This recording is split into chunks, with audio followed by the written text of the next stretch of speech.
Hi Scorpio, welcome pa sa ating channel at ito ang inyong Daily Gabay Tarot Reading for August 15, 2024.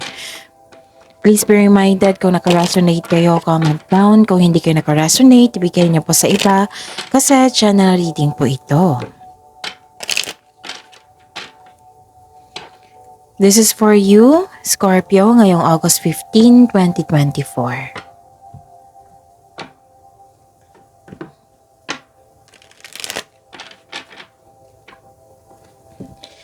Maraming salamat po sa inyo patuloy na suporta at maraming salamat po sa mga hindi nag-skip ng ads.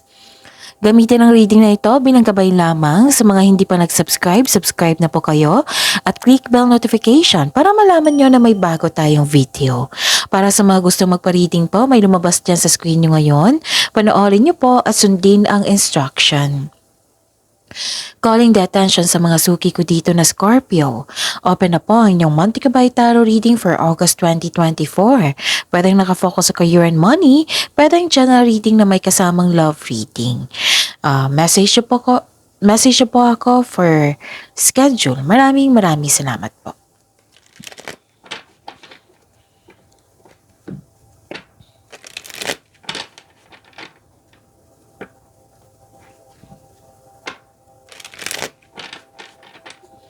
Para po ito sa inyo, Scorpio. Ngayong August 15, 2024. Spirits Guide, mga ganap po para kay Scorpio. Sa ngayong August 15 po, 2024. August 15, 2024 para kay Scorpio, I need 3 cards po.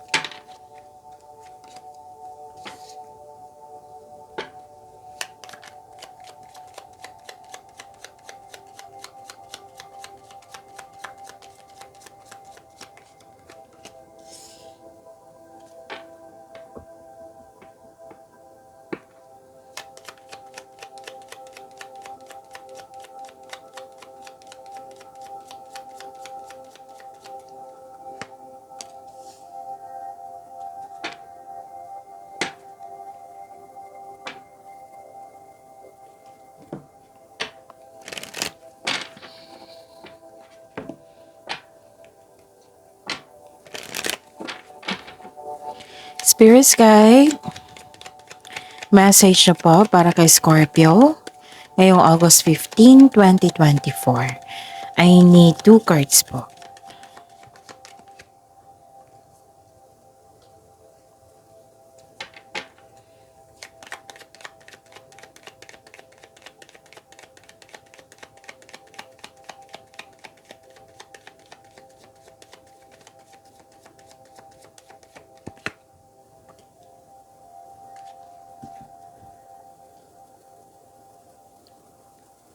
Okay.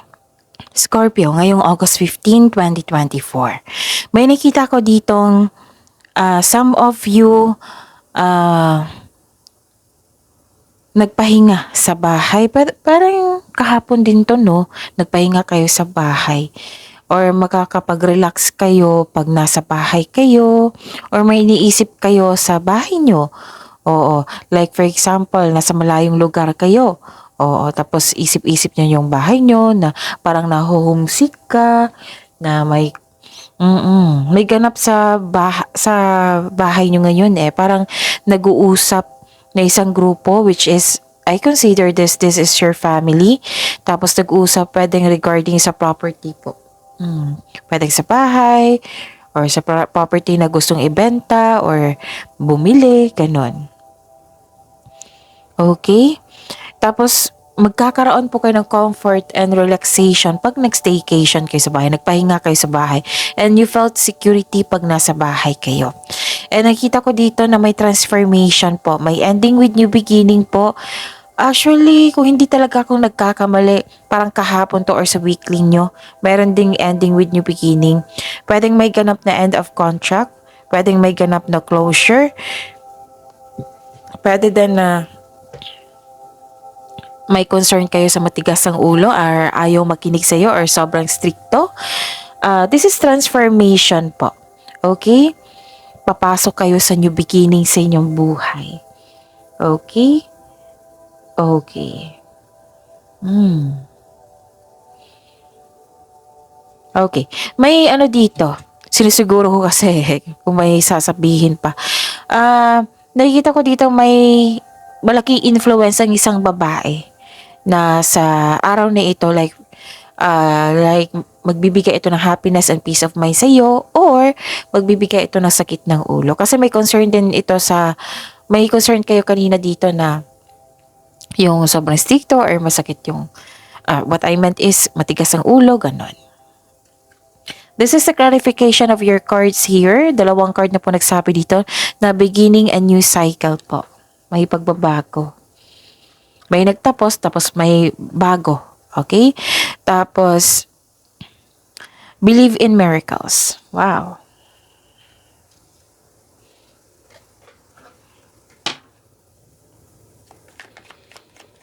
Spirits guide, ano po ang energy nyo kay Scorpio? Ano pong energy ni Scorpio ngayong August 15, 2024?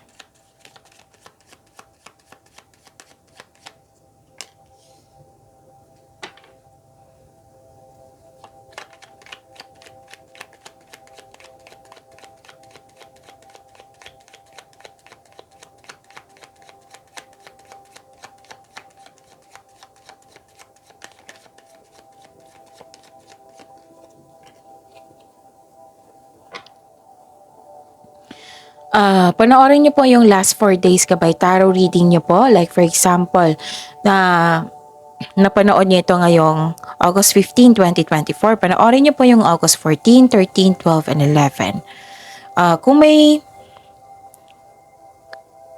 narinig or nakita kayong repeating message, kailangan nyo po iyan bigyan ng atensyon. Kung maaari po, bigyan nyo po ng solusyon.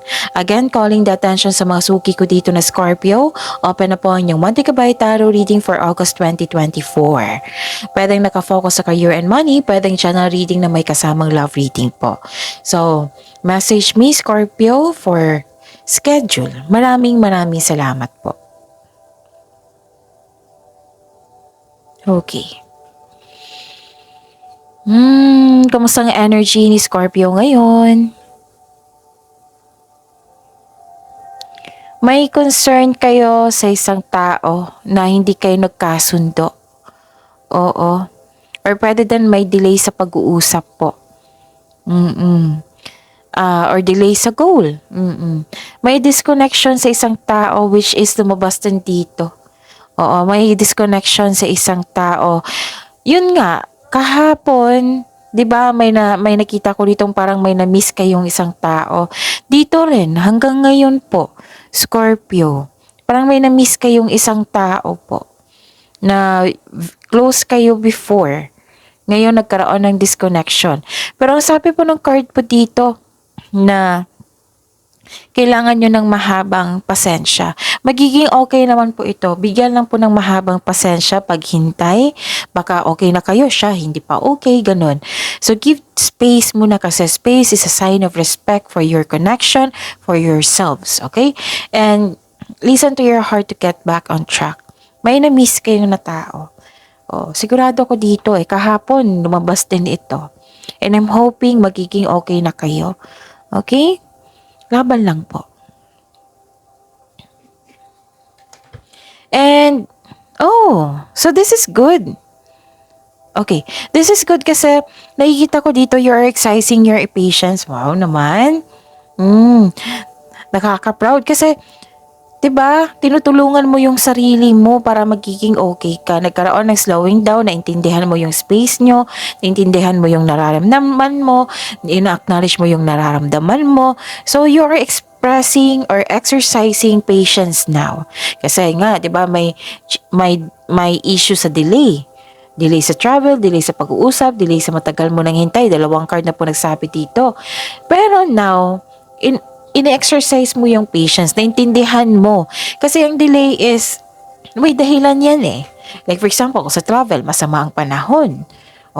Example lang po yan kasi iba-iba kayo ng sitwasyon. Sa inyong buhay. Pwede din, delay sa pag-uusap kasi, di ba, nagkaroon ng space, disconnection. Baka okay na kayo, siya hindi pa okay. So, give space muna. Pwede din sa hinihintay mo. Like for example na kailangan mong bigyan ng attention. What I meant is kailangan mo yan bigyan ng pag-intindi. Kasi may dahilan ang universe kung bakit nagkaroon ng delay. It might be nagkaroon ng delay kasi gusto ng universe na may ma-realize ka. Kasi may binigay silang opportunity na kailangan mong ma-found out. Example lang yan. Like for example, gusto nilang ma-realize mo magkaroon ng awakening kasi para magamit mo yung binigay nila sa iyo ng tama. Ganon. Marami yan ng dahilan. Okay? So, ang importante dito, naintindihan mo kung bakit nagkaroon ng delay at nagbigay ka ng unawa, nagbigay ka ng pasensya. So, they are divinely timed, itong delay na ito, to highlight an important realization. Something you need to recognize bago yun dumating. Okay? And, wag po daw kayo mag-focus sa outcome. Continue work diligently. Yung magbigay ng pasensya, make yourself busy, ganon. Okay? Kasi pagdating nito, magbibigyan mo talaga ng quick action. Oo, kasi hinihintay mo ito eh. Okay. Spirits guide. Malay mo, tinitest ka ng universe. Tingnan natin sa Scorpio kung mataas pa ba ang pasensya nito. Ganon. So prove to yourself, prove to the universe na kaya mo na. Spirits guide, career and money po. Para kay Scorpio ngayong August 15, 2024.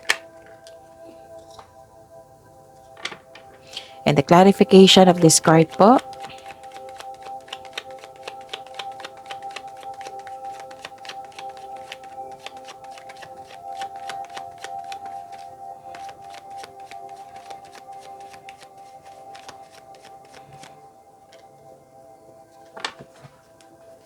Okay. This is your career and money, Scorpio. Mag-ingat po daw kayo sa isang tao na hindi totoo sa inyo. Pwedeng may tao dito na sobrang obsessive. Tapos control on overspending po daw. Or control your money. Baka magkaroon ng disbalance. So, yun. Reminder yan ha. And mag-ingat lang talaga sa taong may gusto siyang kunin sa inyo. Pwedeng ideas, opportunity, bagay man, tao. Basta, this is your career and money. Mag-ingat po sa kanya. And, so this is good kasi nakikita ko na dito yung moving forward niyo po. You're walking away, nagkaroon ng movement, nagkaroon ng moving on, nagkaroon ng transition. Yes. Ready ka nang iwan mo yung kasalukuyang trabaho mo na walang nangyaring growth. Ganon. May pagpasya. Tapos, or, gumawa kayo ng action para umalis dahil hindi na ito nakaline sa inyong goals at ambisyon sa buhay. Decided ka na dito na magkaroon ng pagbabago, which is, nangyari naman yung pagbabago. So, nagkaroon ng ending with you beginning. May nakita talaga akong end of contract dito. Tapos nagpaplano kayo sa new beginning, gano'n. May pag-atras, pagtaka sa sitwasyon, bagay man, lugar, or tao. I-release mo ito kasi hindi lang nakatulong sa inyo. Hindi kasi tayo magkakaroon ng growth kung magstay tayo sa hindi tayo masaya, di ba? So this may feel distressing kasi naging comfort zone mo siya, pero wag mong hayaan na makulong ka sa kalungkutan. Kasi, syempre, leaving behind is, di ba, kung may iwan ka, kung may, di ba, kasi may gusto mo ng pagbabago, may iiwan ka niyan. May iwanan ka niyan, or pagsuko sa isang bagay. Let's say, comfort zone. Kasi comfort So, wag mong mahayaan na mas mangingibabaw yung emotion nyo. Mas piliin mo yung logical. Kasi nakatulong ito sa pagbabago sa inyong buhay. Kasi gusto mo ng pagbabago sa inyong career and money. Kailangan mo ng action para magkaroon ka ng freedom. Okay? Spirits Guide, Love, Life, Self-Love, Partnership, and Romance. Ngayong August 15, 2024 para kay Scorpio.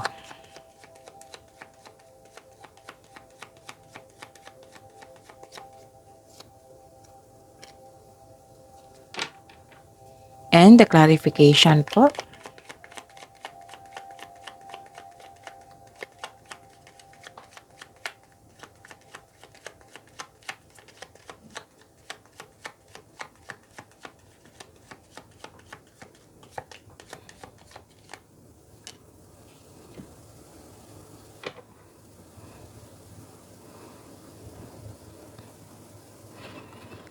Okay.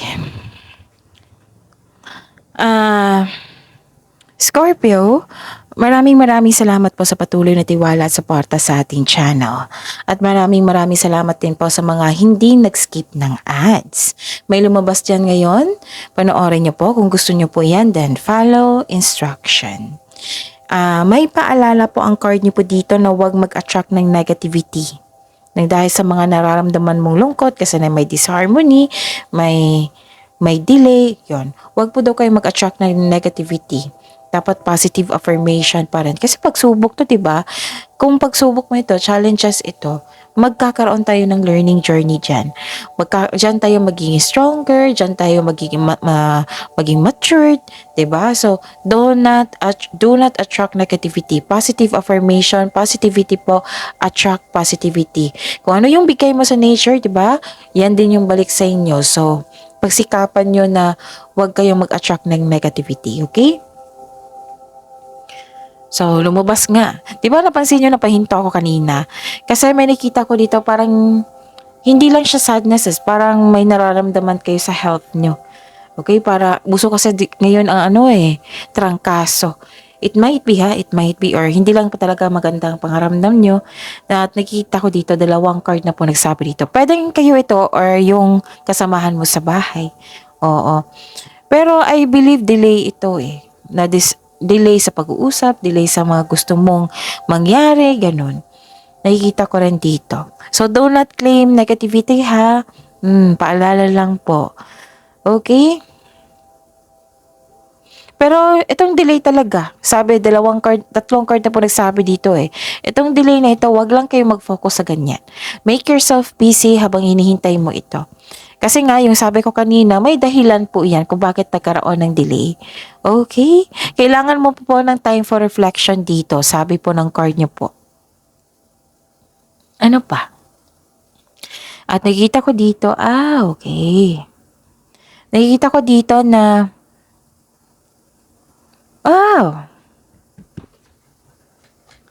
butit na naalala ko. So, ang sabi po ng card dito, di ba, nagkaroon ng disharmony dito. At the end of the day, magkakaroon ng pagkakaisa. Ang ganda.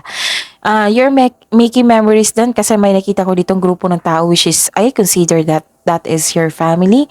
Nagkaroon po ng dito, pagkakaisa. Actually, may plano kayo mag-outing or may ganap na reunion. May nakita ko dito nag-spend time ka sa yung anak, apo, pamangkin, basta sa isang bata na nagbibigay siya ng inspirasyon sa inyo. Pwede din inner child nyo ito. You know what? Connecting to your inner child or sa isang bata, it will refresh your energy. Gawin nyo yan kasi nakakabuti yan sa inyo. So, nag-spend time ka rin sa old friends mo, sa mga taong para mong pamilya, o some of you. May posibleng maghihingi ng tawad sa inyo. May forgiveness po ako nakita dito. Okay? And sa mga may nakita rin ako dito na ipakilala mo na yung partner mo sa family mo or friends.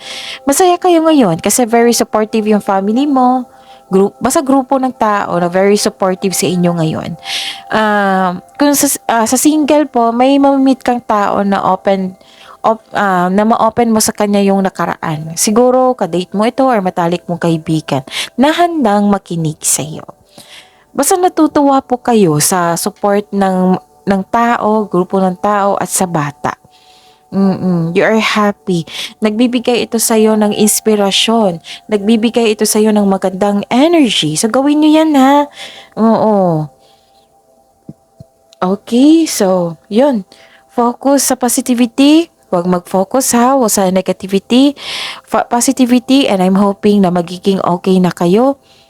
Okay. So, nag-hope ako kasi nakikita ko naman dito yung pagkakaayos.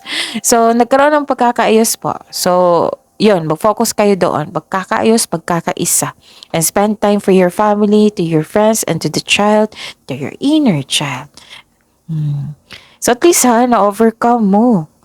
So, at ang ganda kasi may bagong pagkakataon. New beginning.